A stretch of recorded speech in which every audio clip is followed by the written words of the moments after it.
সামনেই বিধানসভা ভোট, তার আগে এসআইআর হলে নাম বাদ পড়তে পারে 2.5 থেকে 3 লক্ষ, এমনটাই কিন্তু যারা বিজেপির নেতৃত্ব রয়েছেন তারা মনে করছে। আপনার কি মনে হয় কত নাম বাদ পড়তে পারে? না না না, বেশি বেশি বেশি হবে।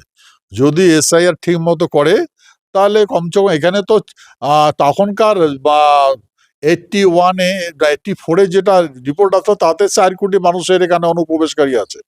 তাই সেখানে কমসে কম এখানে যদি হয়, কমসে কম তো 1 কোটি মানুষের ভোটার লিস্ট থেকে বাদ দেওয়া দরকার। না, সে কোচবিহারের ক্ষেত্রে যেমন 25 লক্ষ ভোটার রয়েছে, যদি এসআইআর হয় সেক্ষেত্রে কত বাদ যাওয়ার মনে করছেন, যে কত বাদ যেতে পারে? মানে এখানে যে এসআইআর যদি হয় তাহলে আমার আমার পূর্ণ বিশ্বাস যে কমসে কম 50% বাদ যাবে।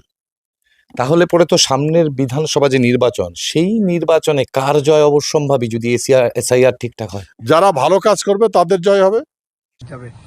তাহলে 50% বাদ যাবে, মানে ওনার বক্তব্য যে 28 লাখ ভোটার কোচবিহার জেলায়। তাহলে আমাদের এখানে শিডিউল কাস্ট হচ্ছে 51%। আমাদের যে টোটাল ভোটার তার শিডিউল কাস্ট হচ্ছে 51%। তাহলে শিডিউল কাস্টদের মধ্যেও 1% বাদ চলে যাবে, 50% বাদ যাবে।